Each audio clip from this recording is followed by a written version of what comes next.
Hello, and welcome to episode number 123 of the Lines Podcast. My name is Matt Brown, joined each and every week by Brett Collson, where we run down all the big bets, all the big happenings, all the big news in this crazy gambling industry. We will be joined a little bit later by Johnny Avello. You know that name. He is the bigwig over at DraftKings Sportsbook, longtime bookmaker here in Las Vegas. Took that job about 2 years ago with DraftKings and been a rocket ship ever since. So Brett was able to get some time with him, and be sure and stick around with that. Always a good time to talk to Johnny. So stick around for that interview, guys. We're on Apple, Spotify, Stitcher, and Google. So go in, subscribe, rate, and review. We do appreciate all of those 5-star reviews. Helps us climb up the charts so people find this thing. At The Lines US, at PlayPicksUS. You can follow Brett at Brett Collson. You can follow me at Matt Brown M2. We'll talk about Thursday Night Football here momentarily, but Brett, let's kick things off with the NBA. We were wondering how this was all going to play out. The bubble got put together. We started getting some really fun games, some really fun series, and now we are down to 4 teams. If you were watching last night, guys, on Tuesday evening, the Nuggets win Game 3 outright, not just a cover, but a outright win. Now 2-1 in that series in favor of the Lakers. The Heat lead 2-1 heading into Game 4 on Wednesday night. But Brett, let's start with the Nuggets here. And this is this team that just refuses to die. We have seen them come back now 2 different times from 3-1 deficits. It looked as if this Lakers team after Game 1 was going to kind of run them out of the series. And then it takes a miracle 3-pointer from Anthony Davis for the Lakers to get up 2-0. And then the Nuggets could have tucked tail yet again, and they did not come back and win Game 3 outright. Yeah, now plus 800 to win the series, down 2-1. We've seen them do this twice already during these NBA playoffs. What was the price? Do you know what the price was when they were down 2-0? I would love to know how many people bet that. I don't. I know Lakers going in at DraftKings were minus 625 to win the series in that one. And the Nuggets, you were getting about 500 on the return. The thing about this team, Brett, is like, you know, when Jamal Murray is hot, it's you can see a path to them winning this series if they can get 3 games out of Jamal Murray. The problem is Jamal Murray's just been so streaky a lot of times in these deals. He'll have like a really great quarter, and then like 3 quarters, he almost disappears. And so it's like you have like an amazing quarter out of this guy, and then he's just kind of just out there for the other 3 quarters. But they got a pretty full game out of him last night. Of course, we know Jokic is just absolutely amazing. Looking like Dirk last night. Shot. Like, who is this guy? And we look at this now, man, and you have LeBron, of course, arguably greatest player of all time. You have Anthony Davis, but then you kind of look a little bit further on this Lakers team, Brett, and they are not very deep at all. No. And it showed a lot last night because there was no help for LeBron and Anthony Davis. And when there was absolutely no help, the Nuggets took advantage of it. And I mean, there was multiple times the Nuggets were had double digit leads in that game. Yeah, and the Nuggets are team depth. They got guys on the bench who would be starting for most NBA teams. So yeah, it's a fun dynamic to see what the Lakers can do when, you know, some of these guys, you know, LeBron and AD have to sit down for a few minutes. And yeah, the Nuggets are able to capitalize with that depth. So look, I'm disappointed that we didn't get Clippers Lakers. I haven't really been paying attention to this series like I would that series. But if the Nuggets can make it interesting, take this to a Game 6, man, I will definitely be watching that. I think this has potential. But the way that Murray looks right now, he looks like a bona fide superstar right now. Oh yeah, no doubt about it. I mean, like just drilling long range threes. He's able to get to the hole. He's mid range jumpers, which is a dying art in the NBA, and he's been able to do it all. They head into that game tomorrow. That'll be game 4 of the series, kind of about where we were when this game went off on Tuesday night. Lakers are favored by 6. They were favored by 6.5 going into the game on Tuesday night. Total right about where it was as well, 214.5. You can imagine that, guys. It's going to be about the same. They're playing in a bubble. No team has a home field advantage. There's no home court advantage. They're not traveling, anything like that. So we're heading in with basically the identical lines that we were heading in on Tuesday night. Makes sense to me.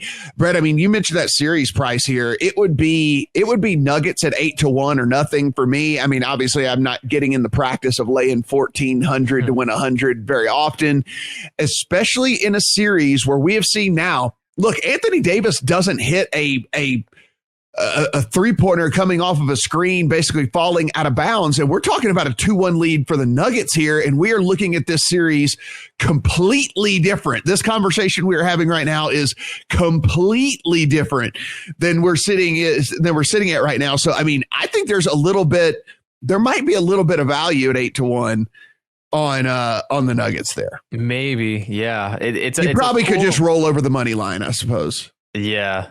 It's a cool dynamic with the books too. Lakers obviously a very popular team before the season and during this season, and the Nuggets have been a pretty popular team during the postseason. So I wish I had asked Johnny Avello what the exposure was for the Lakers and versus the Nuggets in this series, just like overall. Yeah, but yeah, I don't know. I feel like these are pretty fair prices on the series. I would just stay away. Talk about a pretty even series, and that's kind of how I see this Celtics and Heat series. The Celtics heading into the game on Wednesday night, 3.5-point favorites, 210.5 on the total. Brett, both of these teams get out to double-digit leads, and then it just shrinks, and then they get out to 10-point leads, and then it just shrinks, and it keeps this yo-yo effect going on here. The way I have been playing this series that has been incredibly lucrative, and I would almost recommend this to anybody that's doing this. Do not bet this game pregame. Wait until this game gets going. Wait until the in-game line gets to one team favored by 11 or something like that, or 12, and then just bet the dog, because they are going to get it within double digits. It's just going to happen. There will be a run from one of these teams that will get the live line out to where the Heat or the Celtics are 10-point, 11-point dogs or something like that. And when that happens, pounce on whatever team it is that's the dog, because they will inevitably make a run and tighten the game back up, and they will not lose by double digits. I have done this every game. I've done this a lot with the Heat here just in the playoffs. It tends to always be the Heat that kind of has this weird lull where they get down or whatever. Mm-hmm. But as far as evenly matched a series as I can possibly see, so as far as analysis on this goes, I don't have a ton other than just the betting strategy that I gave right there. Yeah, I feel like that's like live betting streaks is a plus EV strategy to begin with, but with the Heat especially, you've got the streaky shooters like Hero and Robinson who can get cold, but when they're on fire, these guys don't miss. And 3 points. After 3 points, I mean, they can make up a lot of ground in just a few possessions. So, yeah, I like that. How many times have you bet on it during the series? Every game. So it's just, and I was doing this with the Heat in the prior series as well. So more than anything, what we were able to kind of find was that the Heat, like you mentioned, a little bit more streaky, I would say, than a lot of teams. And they would go on a little bit of a cold spell. They would get down to where the live line got up to kind of like that 9, 10, 11-ish point range. And then I would just pounce. And then as soon as I pounced, you just kind of sit back and inevitably wait on the run that they will get. Because like you said, like Hero's going to keep shooting. As far as a dude who's 21 years old, about as confident as you're going to find from a 21-year-old in the NBA. And like, he just keeps shooting. Even when he's missing, he keeps shooting. He doesn't, feel like he needs to go tuck tail and not be a part of the offense. And yeah, he starts to knock a couple down. Butler gets to the hole. They play defense pretty well as well. So then they get a turnover. Dragic maybe is the guy who gets something in transition. And the next thing you know, you look up and you're like, oh shit, that 11-point lead is down to 4, and like, so you're sitting pretty good with your Heat plus 11 ticket or something like that. But, conversely on the Celtics side, if it happens to fall that way, where the Celtics are the team tonight, I'll do the same thing because I cannot see either one of these teams winning a game by double digits, just how evenly matched they are and how deep both of these teams are as well. You talk about the depth from the Nugget side of things as far as like 1 through 5. And then even when you get to 6, 7 that are rotating in for the Celtics and the Heat, I mean, that is like a real legit solid 6 or 7 players that both of these teams are putting on the court. Yeah. And that could be a problem for the Lakers again in the next round if they advance. What do you think about Spoelstra and Stevens, right? Is like two of the better coaches in the league as well. So like, are they going to allow their team to go out there and end up losing a game by 13, 14 points? It's for me, it's hard for me to see it happen. Two of the better coaches, in my opinion, in the entire NBA. So it's been a winning strategy so far. It's not going to work out every single time. But it's certainly worked out so far. How do you, I mean, I imagine we're along the same lines here. I mean, the series winner right now, Heat minus 143, Celtics plus 115. Not a lot of value really on either team there. I can't imagine making a series bet in this one. Yeah, I do kind of like the Heat. I saw game 3 as a great spot for Boston after the fight in the locker room, and they got that spark from Marcus Smart. So I saw that kind of playing out the way it did. I think the Heat are better. They're just so balanced. There's no ego really on this team. They just go out and do their job, and they're well coached. And I think they're going to win the series. So even minus 143, I don't hate with a 2-1 lead. NBA Finals MVP is still available and up at DraftKings if you want to do that. Of course, in order for you to win that ticket, your guy would have to get to the finals in the first place and then wins, which is why we are sitting with LeBron James as a minus 110 favorite for the NBA Finals MVP. Anthony Davis next at plus 250. Jimmy Butler all the way at 13-1, Tatum 13-1, Bam Adebayo at 20-1, Goran Dragic at 30-1, and then you kind of start getting some of these longer shot players, Jokic at 30-1, Jaylen Brown 40-1, Jamal Murray 40-1. Brett, when you kind of take a look at this, you kind of start to see, I mean, look, if the Heat make it, Bam Adebayo at 20-1, Dragic at 30-1. Those are intriguing numbers to me, way more than like LeBron at minus 110 or Anthony Davis at plus 250. There's just no way I'm going to be laying that type of price, especially considering they haven't even made it to the finals yet. There's a chance they couldn't even make it. So I'm certainly want more than a payout of 2.5, or if you're in LeBron's case, you're laying money, something like that. But I mean, Bam at 20-1, Dragic at 30-1. If you wanted to go that route, certainly something that could be interesting. I mean, Tyler Hero, the guy that we're just talking about, I mean, 100-1. It's not out of the realm of possibility if the Heat make it and we're able to win the series somehow and win the championship. I mean, Tyler Hero at 100-1. I can tell you this, if the Heat make it to the championship, Tyler Hero is not going to be 100-1 to win the MVP. No. It's going to be way lower. So, I mean, if you think the Heat are going to get there and you'd like to be holding a fat ticket just to have fun with, I don't hate it. Yeah, I kind of like it, honestly. I mean, I do like the Heat to advance here, and the Heat are so balanced that I could see any one of these guys winning MVP. Right. Butler at 13, Duncan Robinson at 300-1, not likely. But if this dude gets hot, who knows? I mean, that's one of these guys. So, yeah, I don't think I would take Bam. But like Goran Dragic, this dude is awesome. When he's healthy, he has been unbelievable. He's so underrated. He's so underrated. Like it's like you said, when he's healthy, the problem is he is underrated because he does miss so many games, like every year. But when he's healthy, good Lord, he is so good, so underrated. But yeah, that's a fun one, guys. If you do want to get a ticket just to have a sweat, as you move into the NBA Finals, there's some pretty long odds that are still available. Over there on the NHL side of things, Brett, we have moved into the Stanley Cup Final. It is the Dallas Stars against the Tampa Bay Lightning. That series is tied 1-1 heading into Game 3 that is going on Wednesday night. Now, if we take a look at this series as a whole, I am not going to claim to be hockey expert here at all. I will just say that there are a lot of people who say that even with the series tied 1-1, the Tampa Bay Lightning have outplayed the Stars. The Tampa Bay Lightning are by far the superior team. We head into Wednesday's game with them as a -157 favorite. The Stars +135 in that game. If we take a look at the series line, you are looking at the Lightning as -195. So they are nearly 2-1 to win the championship. The Stars +170.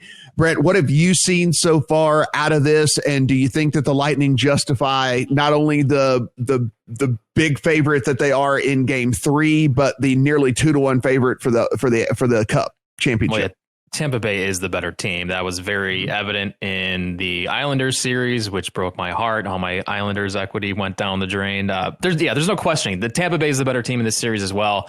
But this is still hockey where variance is king, and the Stars already showed. They took down the powerhouse in the Vegas Golden Knights in the Western Conference Finals, and I wouldn't. Look, it's hockey. I wouldn't be surprised to see it happen here. So the +170 for the series is enticing coming off the loss in Game 2.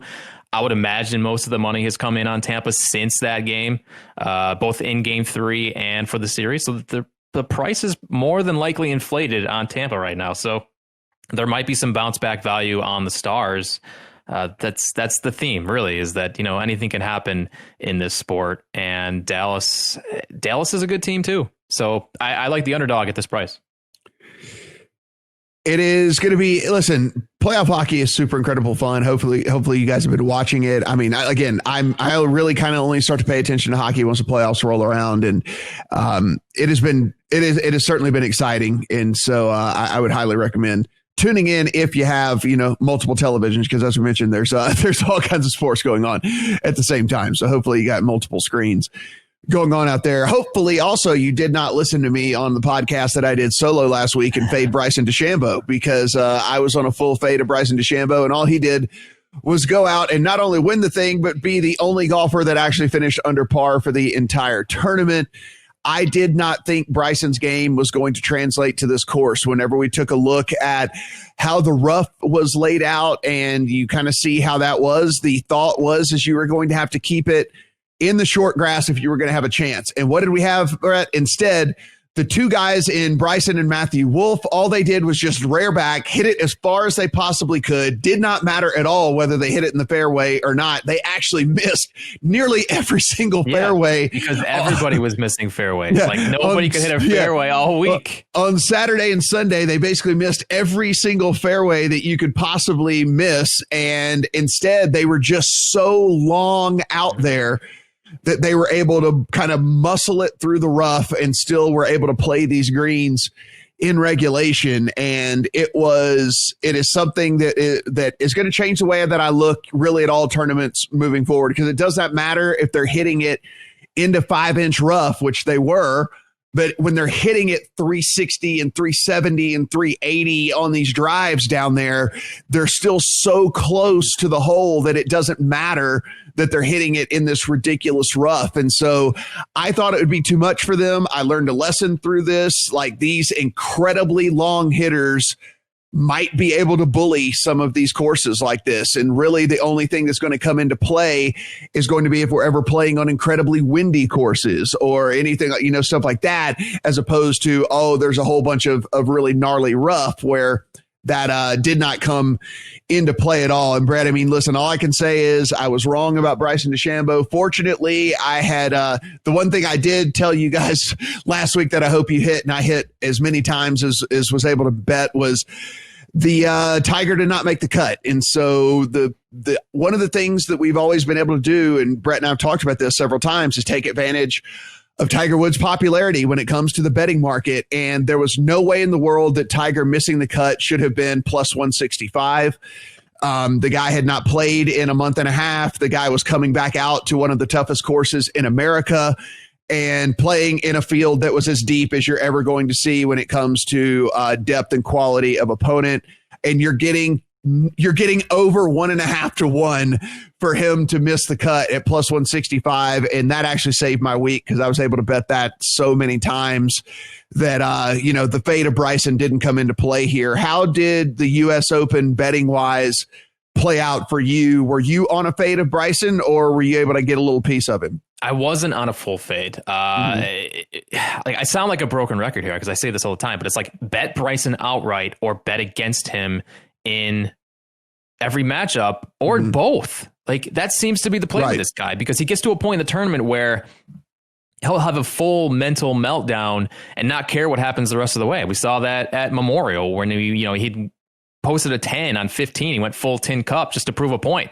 And then he gets in debates with rules officials that takes him out of his rhythm, out of his game. But he has weeks like this where he strikes the ball well with his irons, no matter where he is on the course.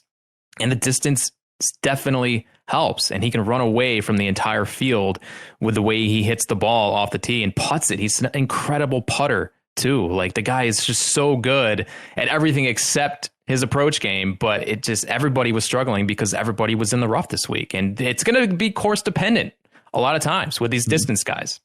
If the fairways are tough to hit for everyone, the guys who can hit it the farthest are going to just have a better performance. That's just going to happen.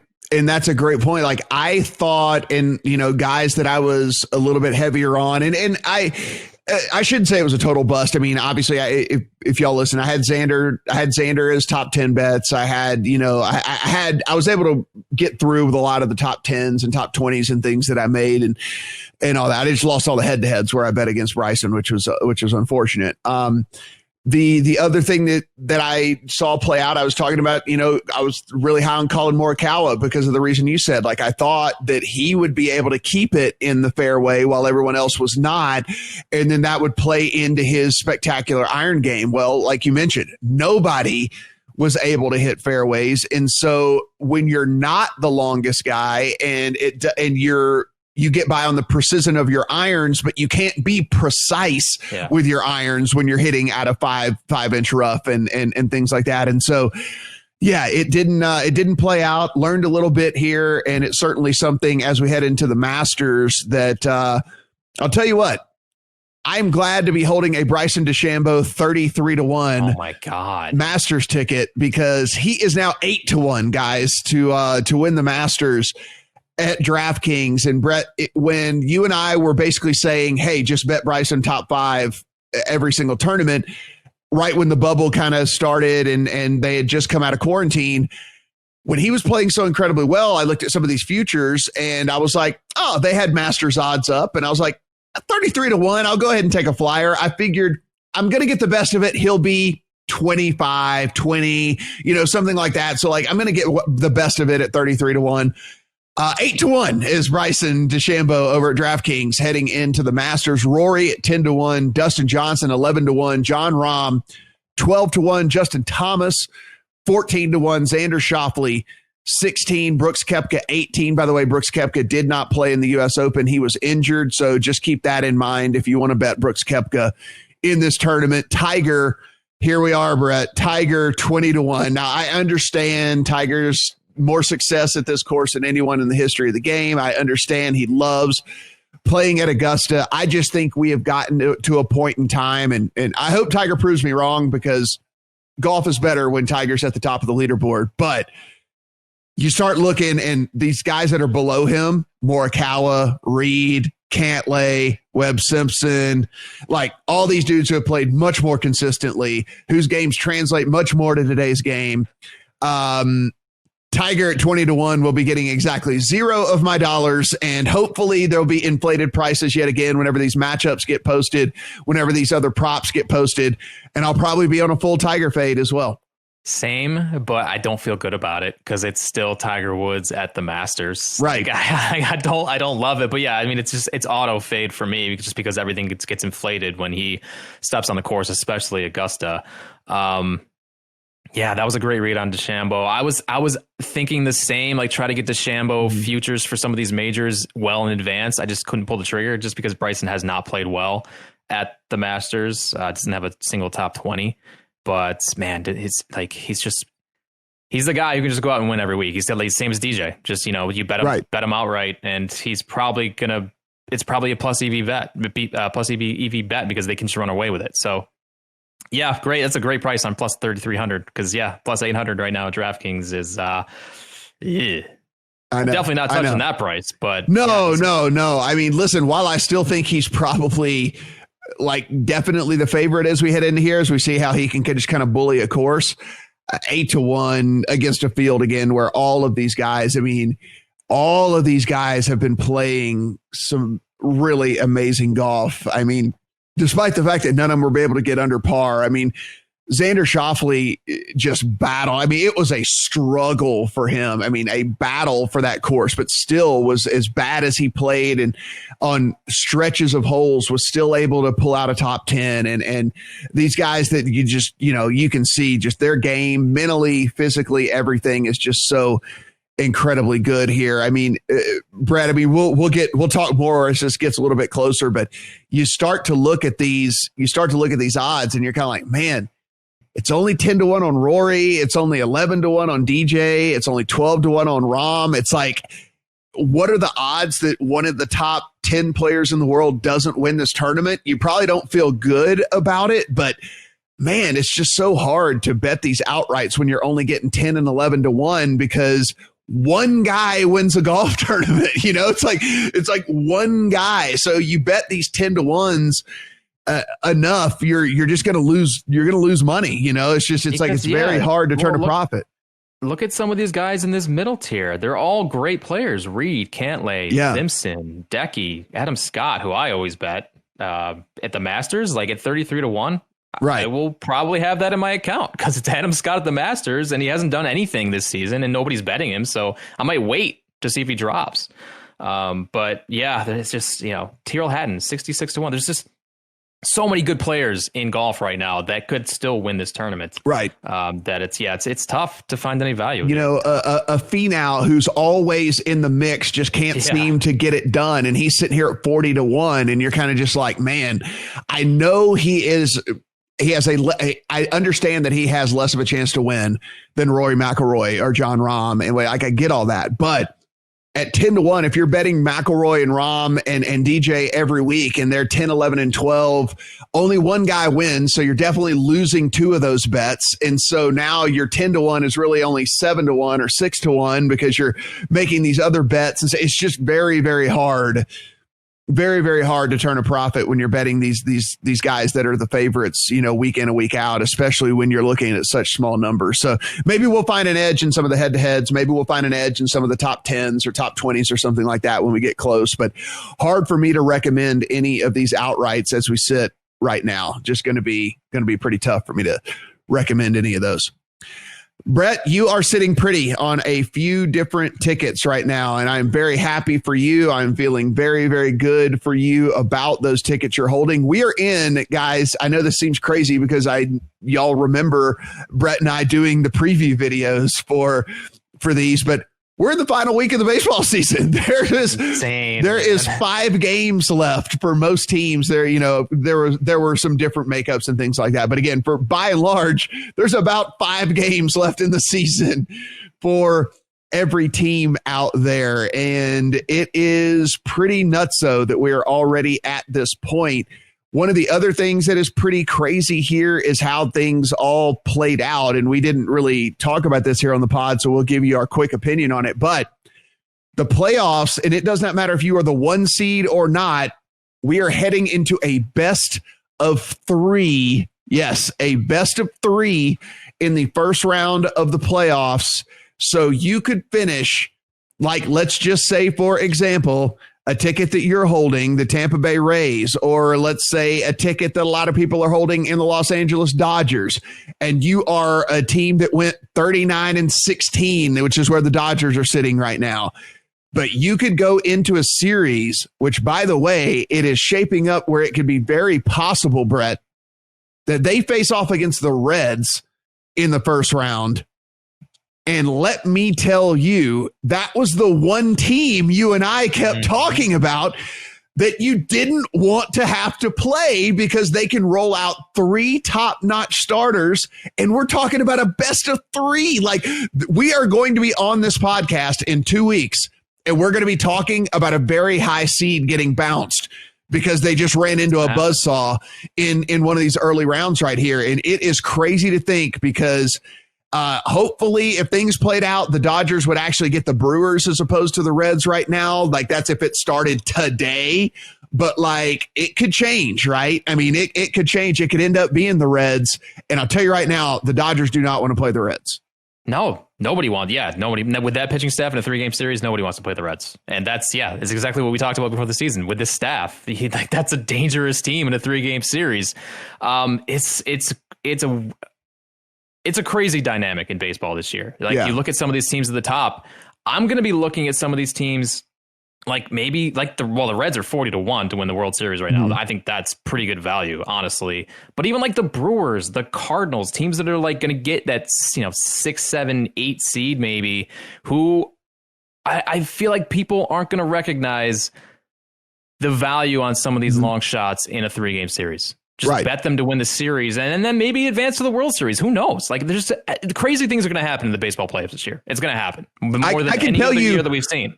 I don't care who the Reds play. I can tell you I'm going to bet the Reds. Yeah, in the series. Like, it doesn't matter to me who I don't care about their opponent. I don't care at all about any of that because, again, they can roll out 3 top-notch starters.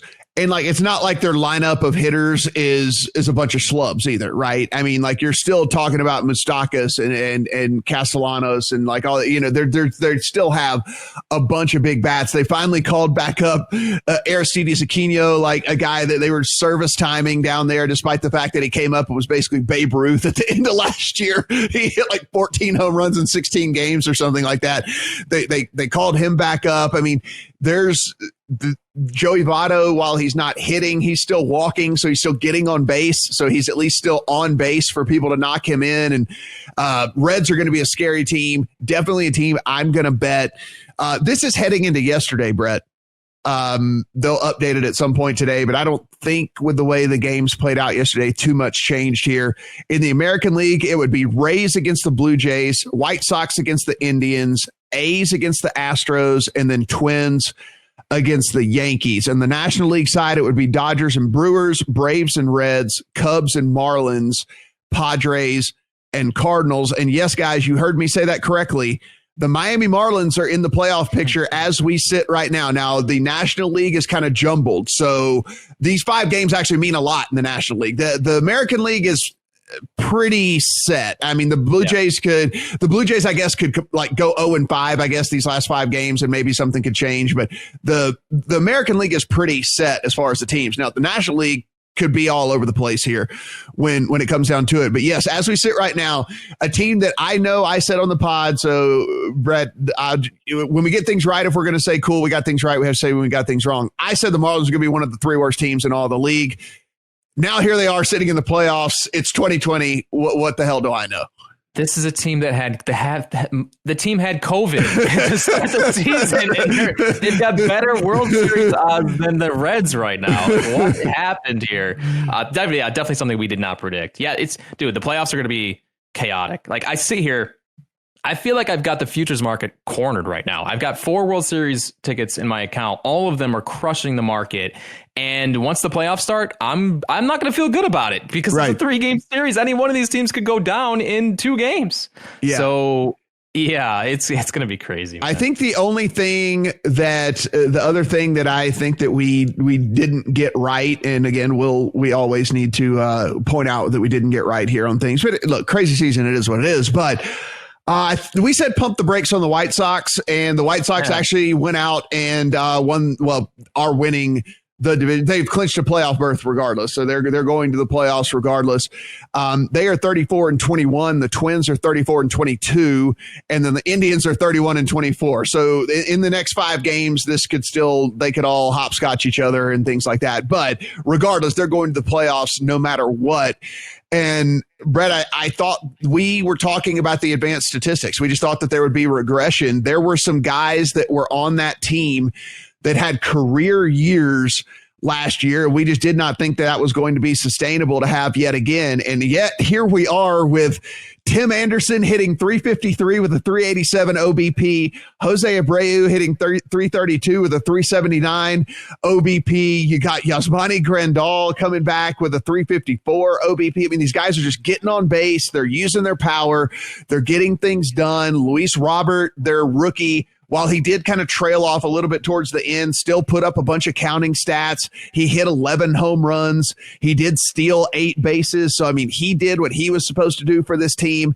And really, top to bottom, the White Sox performed, to what the expectations were. And, whatever. We got that wrong. It happens.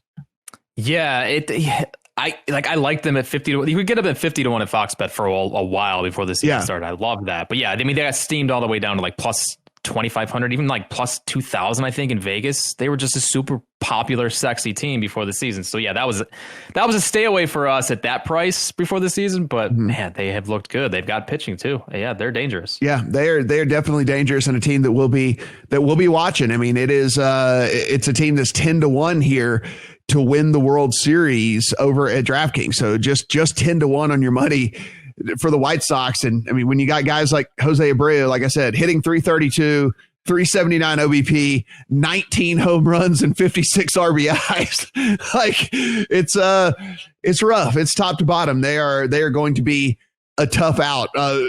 Before we get to Johnny Avello here, Brett, real quick before we run down baseball. So look, you're not betting the Dodgers at 3.5 to 1. You're not betting the Yankees at 6 to 1. You're not betting the Rays at 6.5 to 1. One, you already have a ticket on them, but let's assume you have no. Let's just assume you have no tickets. Let's just assume you have no tickets, right? Okay. Let's assume you have no tickets. How far down here do you have to get to where you see a bet that kind of intrigues you? What is like the first one where you're like, okay, I could see myself throwing at least a little bit of money here on them to win the series? Reds. It'd have to be all the way down to 40. Okay. 40 to 1. Yeah. That 3-game series makes me nervous with any team that's like even 15 to 1 or lower. I don't want anything to do with those. Yeah, I know. It's like Reds, I kind of want to pull the trigger on some of these other ones, but it's the same. I mean, I guess mine was actually going to be the Indians at 25 to 1, but okay. But I see what you're saying at 40 to 1. Yeah, with the Reds right there. Indians, I was just thinking more along the lines of comparatively to all these other teams that are shorter odds. Is there anything that just completely separates these other teams from what the Indians are going to roll out in, a 3-game series that could advance them and another short series that could advance, at 25 to 1, I think they'd be the first team where I could say I would extract any sort of value whatsoever. But I like what you're saying. I like what we said from the get-go. Yeah, the Reds aren't fully in yet. They still need to win a couple of games here in these last few games, but I think that's baked into the price here. That's why you're getting 40 to 1 on them, because there's still an element that they might not make the playoffs. And so if you're listening to this, you might want to go get the 40 to 1 now, because if they win 3 games in a row and they get in the playoffs, they are no longer going to be 40 to 1.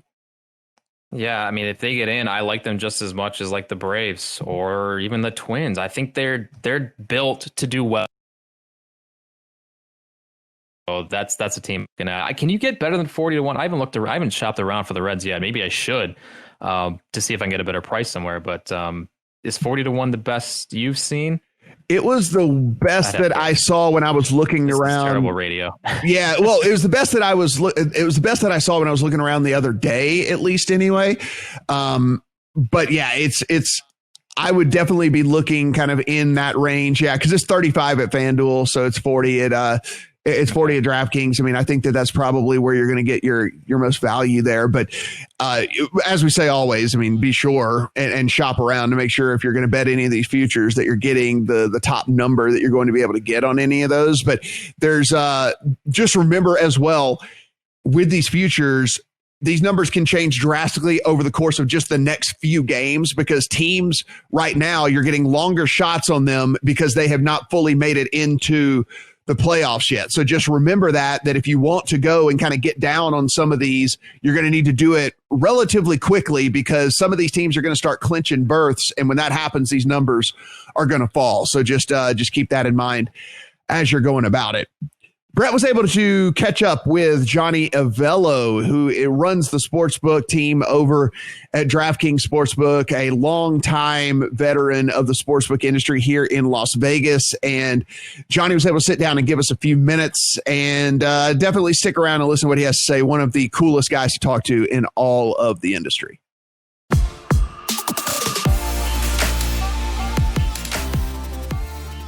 We are joined by Johnny Avello, head of sportsbook at DraftKings, and a man I'm excited to get some insight from now that we're 2 full weeks into the NFL season. Johnny, thanks for taking the time out of your schedule today. You're welcome.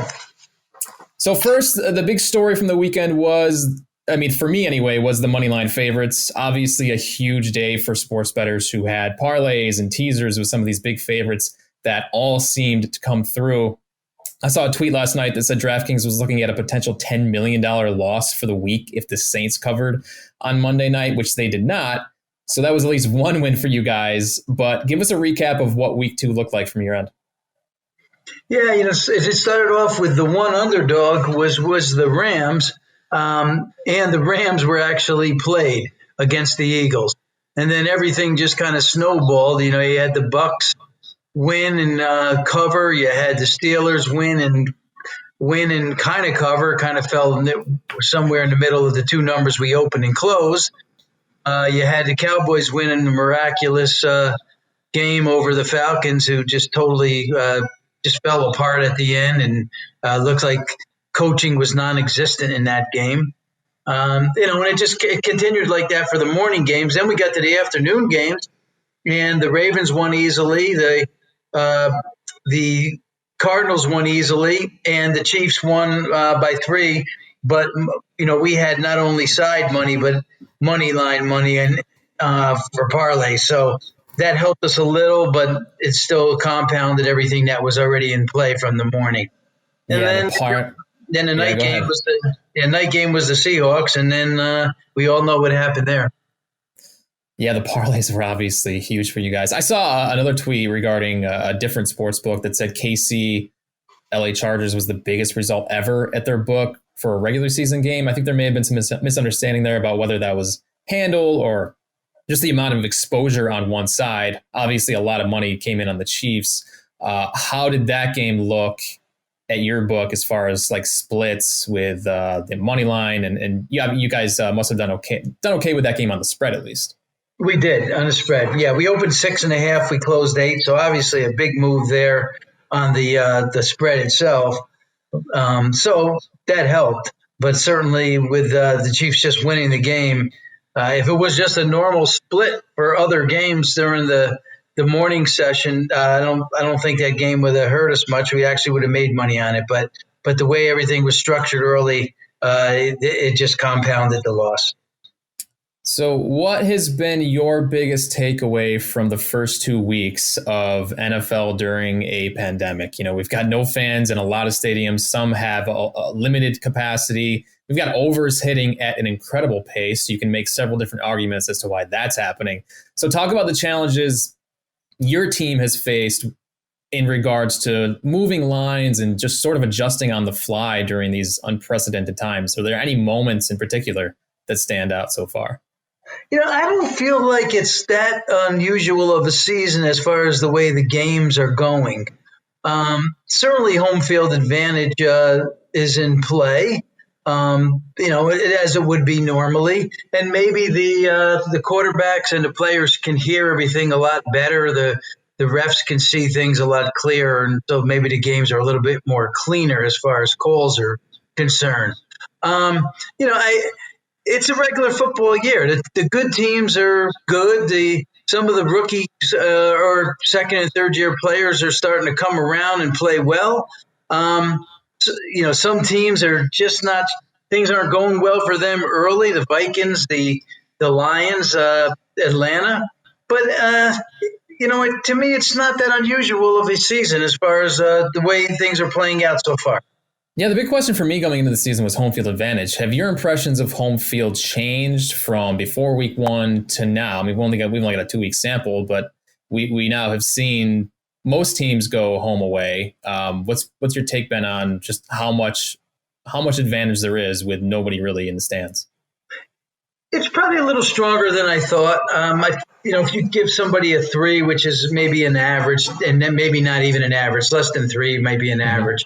If you cut that in half was what my initial thought was, but it's probably better. It's stronger than that. So there was adjustments after week 1. There'll continue to be adjustments as we keep moving on forward here. But from what I see, it's the teams are comfortable with their surroundings. The fans may have made a difference in a couple of these games, but they didn't get a chance to participate. Maybe in the Miami game, they might have made a little bit of a difference. Obviously, in the Cowboy game, they didn't, and they came back to rally. So, we're still evaluating.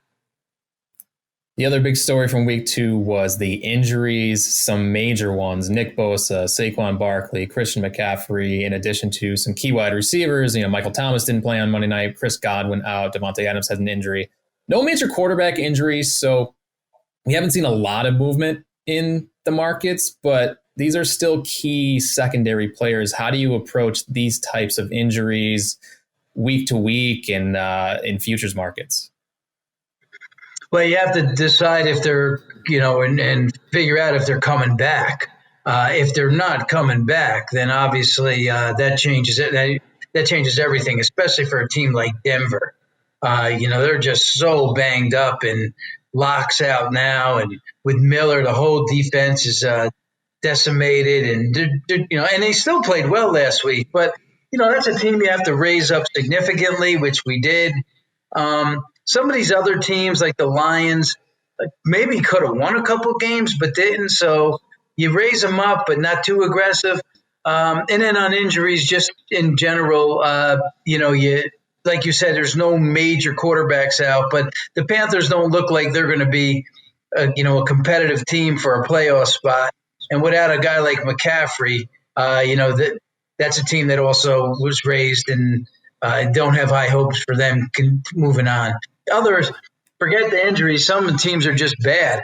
Injuries have nothing to do with it.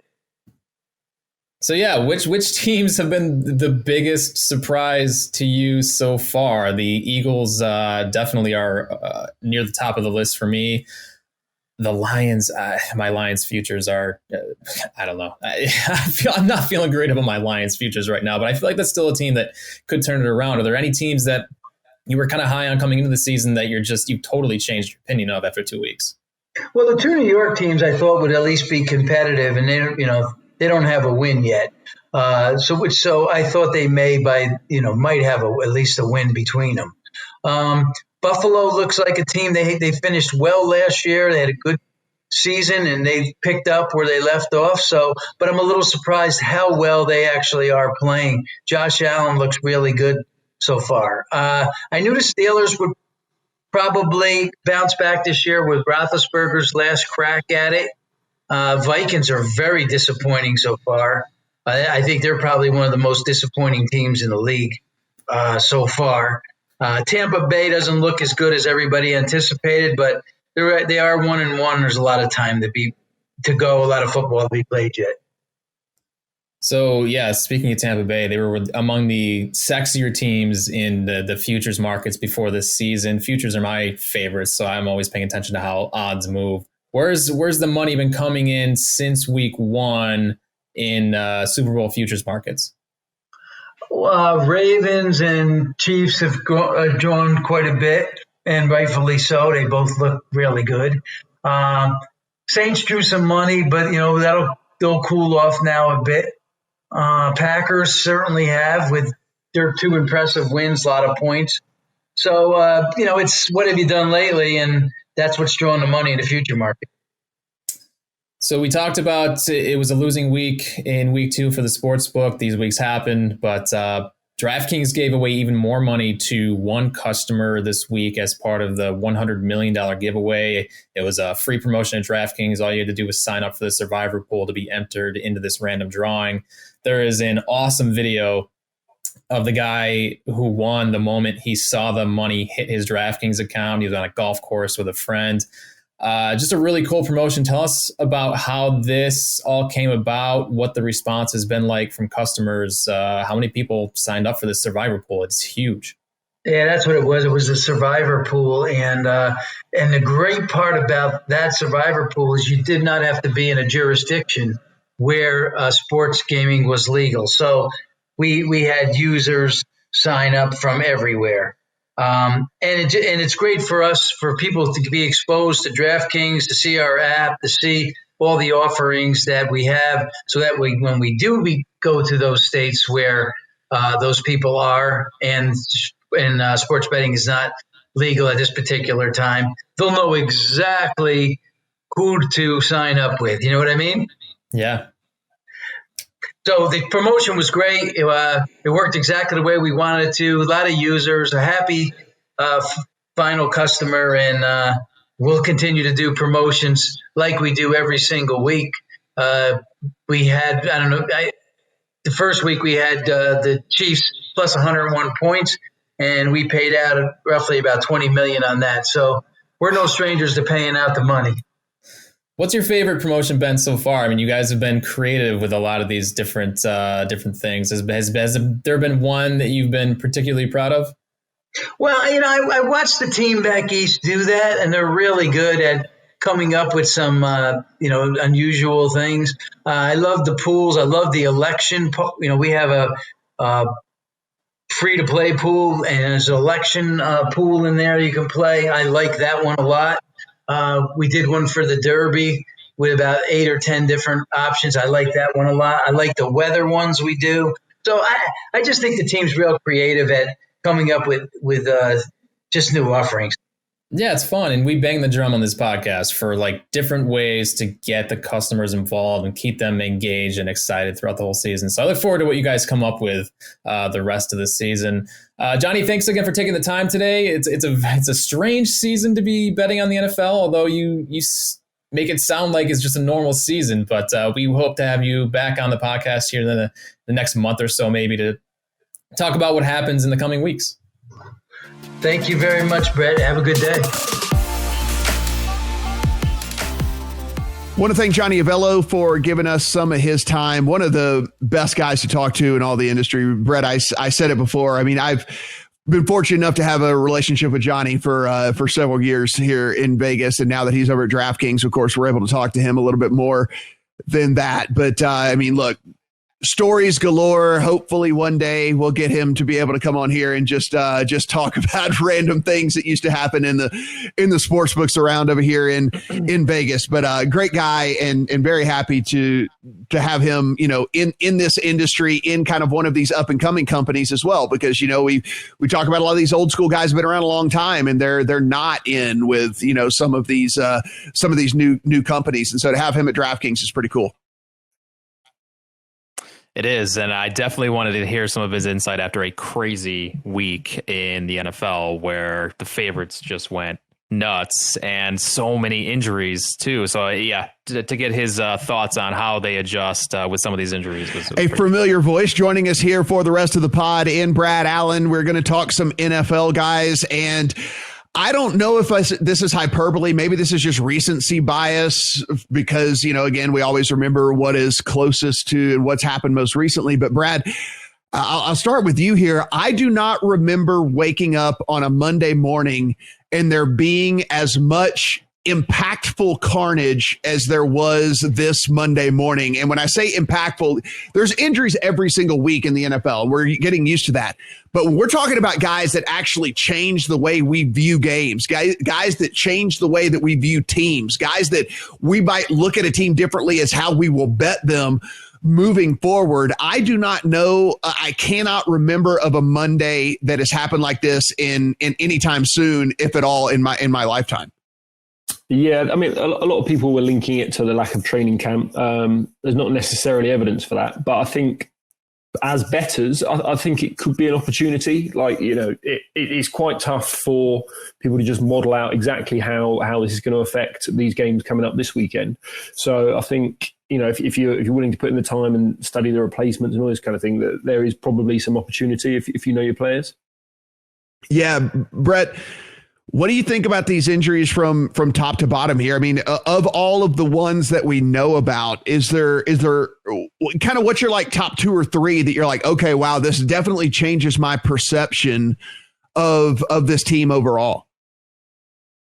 Yeah. Nick Bosa. So by far for me, that's a huge one. On top of the Richard Sherman, I mean that whole team has just been decimated. Solomon Thomas as well, like for that defense. Yeah, and plus you got Debo's not back. Kittle, we don't know. Like that team is a shell of what it was coming into the season. So yeah, but the Bosa thing is huge. I think that's the biggest injury for me as far as like capping games going forward. Yeah, it was. Of course, we know about Saquon Barkley going down for the Giants. We know about Christian McCaffrey is going to be out for a long time for the Panthers. Drew Lock is out for the Broncos, as is Cortland Sutton, his number one target there. He is also out. There's just a lot of very impactful injuries that we're going to have to kind of navigate here as we enter this week. And I'm glad we're only here on Wednesday. We don't have to talk about the games quite yet, because I'm going to have to do a lot more digging. So of course we'll come to you on Friday with the full breakdown. But Brad, let's do a real quick look back, just a very quick look back at week 2 here. And what games or what takeaways really kind of stood out to you from week 2? I mean, I think that there are probably a couple of different takeaways that I had from week 2 that will help me kind of moving forward, but curious if there was anything from any results or anything that happened there that is going to help you as you move forward capping these games. Yeah, so I think the Bills are pretty interesting. You know, we spoke last Friday about some of the things they were doing with play action and 4 wide and all the deep shots and kind of, you know, like a properly modern offense.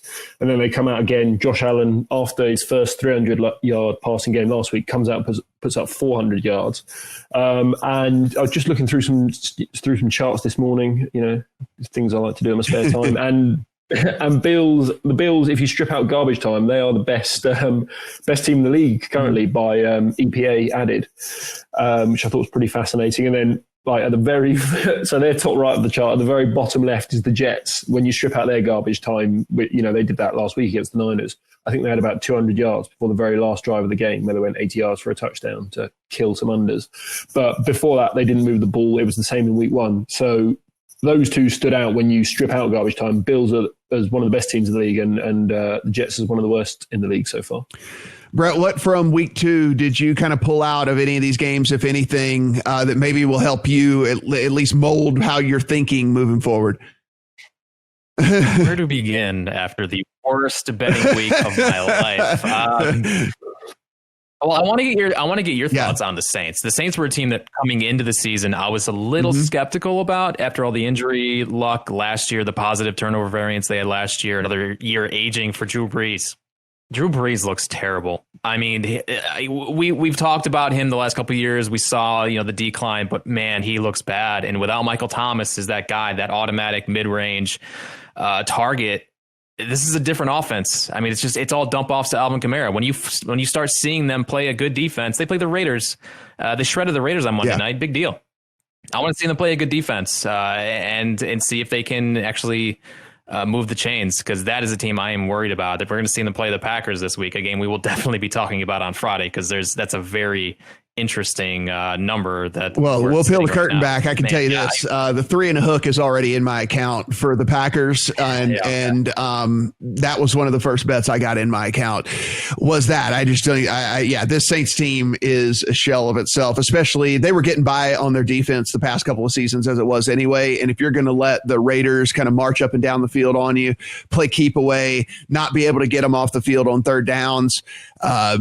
What do you think that Aaron Rodgers and this Packers team is going to be able to do? The Saints, they were expecting to have fans in the Superdome for this game.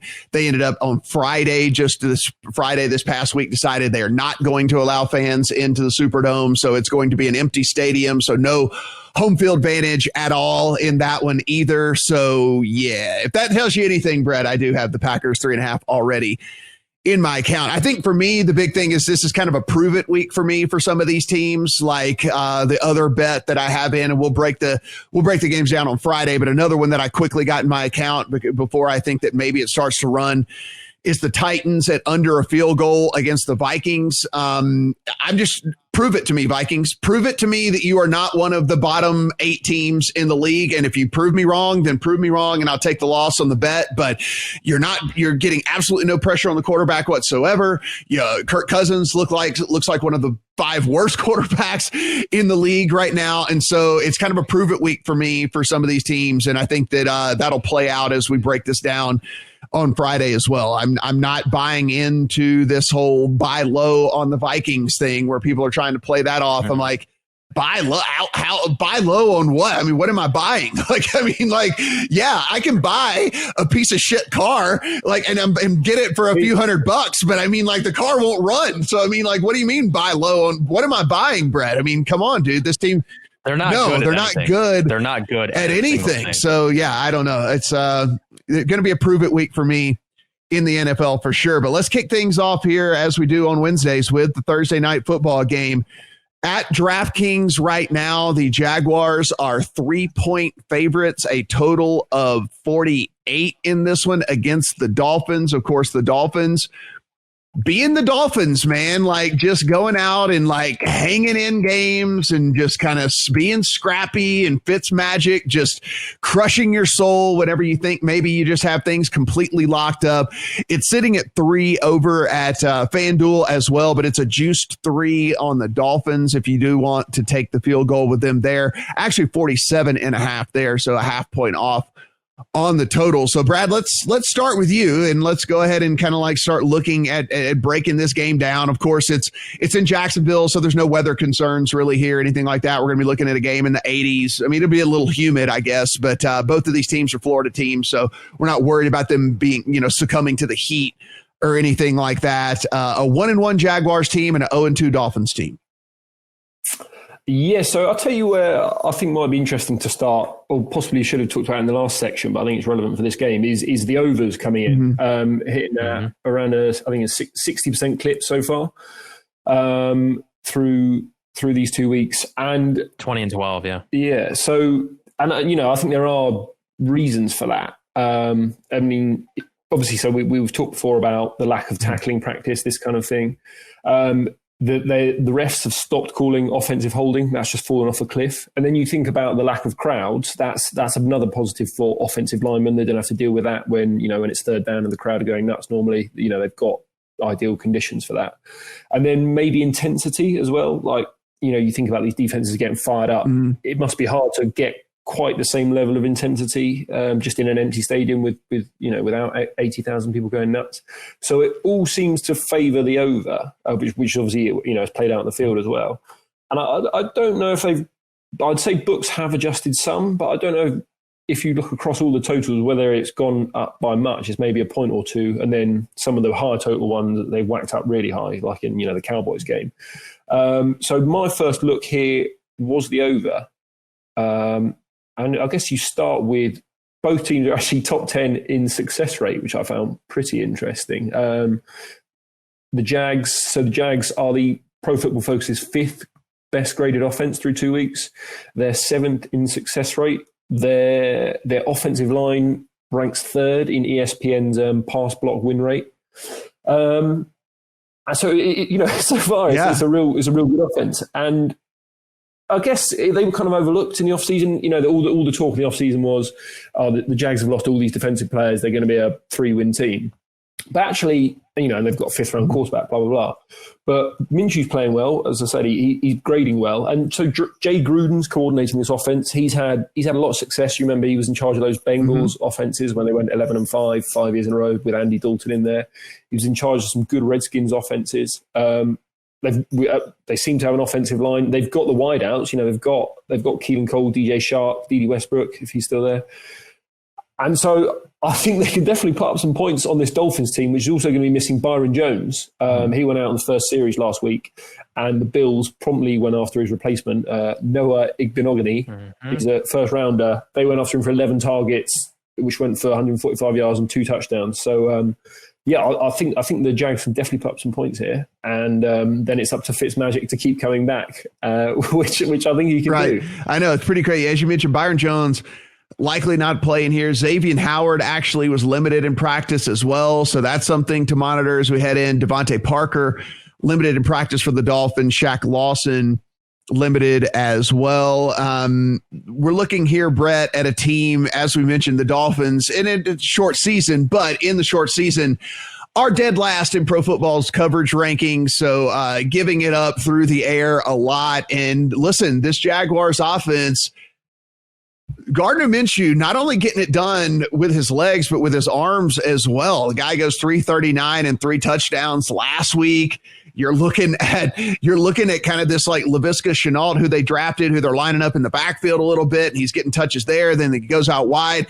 Somehow Keelan Cole has become an actual offensive player in the NFL. Like he's got some sort of weird connection with Gardner Minshew, and they've got this thing going on. I mean, I agree with Brad. I believe that they are going to be able to put some points on the board against this Dolphins defense. And I think through the air, they're probably going to be able to do nearly anything that they want to.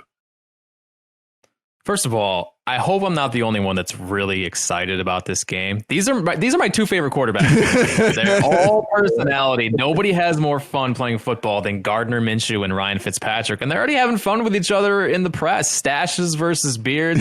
I can't wait for these two guys to just go out and spin it against bad defenses, and that's why I'm with you guys. I love the over here. The Dolphins can't cover anyone with these injuries in the secondary. Steph Diggs put these cornerbacks on skates all day Sunday. That was embarrassing. And I think the Jags have enough weapons here that they can have the same type of success. I want to see where DJ Chark is in his recovery. He's been hobbled, but this could be the week that he finally gets going in this season after, he just blew up last year. I could see him having one of those games this week against these cornerbacks. And, Laviska Shenault, like you said, Keelan Cole, these guys are good football players. So I think there's going to be a lot of points in this game. Miami just can't stop anyone on the ground or through the air. And Jacksonville just got torched by Indy, won that game somehow. And, last week they got torched too. Like neither one of these teams can stop anybody. Right. And look, we understand that this is a very small sample size, and these numbers will certainly mean more to us as we get further and deeper into the season. But again, we're sitting here with the Jags and the Dolphins also as the 25th and 26th ranked pass rush, according to Pro Football Focus as well. So these quarterbacks are going to be sitting back there without a lot of pressure on them, not really having to worry about all that. And as we're talking about, Fitzpatrick with time and Fitzpatrick being able to do what he kind of does and stuff. I mean, I think he's going to be able to move the ball down the field as well. So Brad, we're all kind of leaning towards the over here. So we've already put that out there, but let's make a case for the under here, just so that people out there who are listening to this and maybe they're leaning towards the under, like, can we make a good case for the under in this game? Long drives that end in field goals, I guess. That would be one way it happens.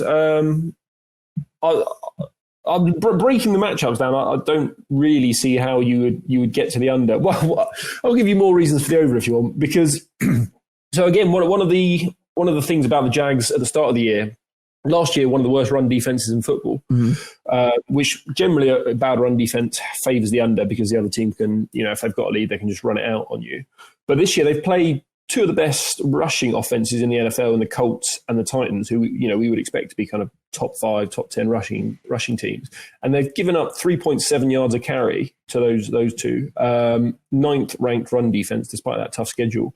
So I can't see Miami moving the ball at all on the ground. So again, it's just going to force the ball back into Fitzpatrick's hands, and whether he's chucking up YOLO balls that Parker catches for 50 yards or whether they're going the other way for 6, it just feels like points to me. Yeah, and that's kind of where I was going with this. It's like I try to make a case for all angles here, right? I mean, I try very hard to do that. And Brett, as I was breaking this down, it was a dead over or pass for me. I cannot see myself ever putting any money on the under in this one because I don't see long sustained drives that are based around any sort of ground game. I see that there could be turnovers for short fields, which we obviously know equals points, which leans towards an over as well. So there was I was having a very hard time getting to the make a case for the under position here. Maybe you can help me and Brad out. Is there anything you can help us out as far as making a case for an under bet in this thing?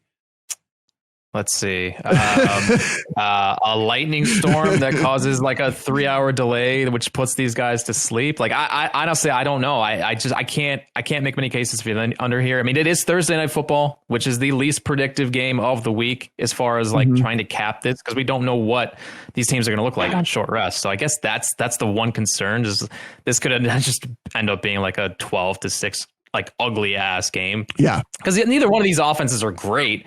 We're talking about these defenses being horrible, but who knows what Ryan Fitzpatrick is going to look like, Gardner Minshew is going to look like. But you can certainly make more cases for the over here than the under. I don't think there's any question about that. In the very short season right now, the Jacksonville Jaguars, second in the league in red zone touchdown percentage. They have scored a touchdown on 85.7% of their trips to the red zone. Not settling for field goals at all are this Jacksonville Jaguars team.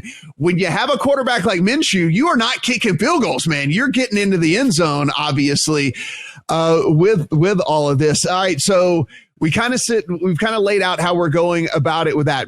Okay, Brad, so even if it's not in your account, people are going to want to bet this thing one way or the other, be it the Jaguars or the Dolphins. If you had to lay the 3 or take the 3, how do you see yourself playing it from that aspect? I would be more inclined to play Dolphins money line if picking a side. Okay. Because Fitzpatrick is a bit of a variance king, isn't he? If he's on, he can throw 4 touchdowns. So initially, as I thought about it, I wanted to be on the Dolphins side because, just based off preseason priors, right? Like you would have said, Miami getting 3 when home field here is realistically worth probably 1.5 points. With, just literally they're going from their own stadium up the road to Jacksonville. So basically, we've upgraded Jacksonville a good couple of points probably from preseason.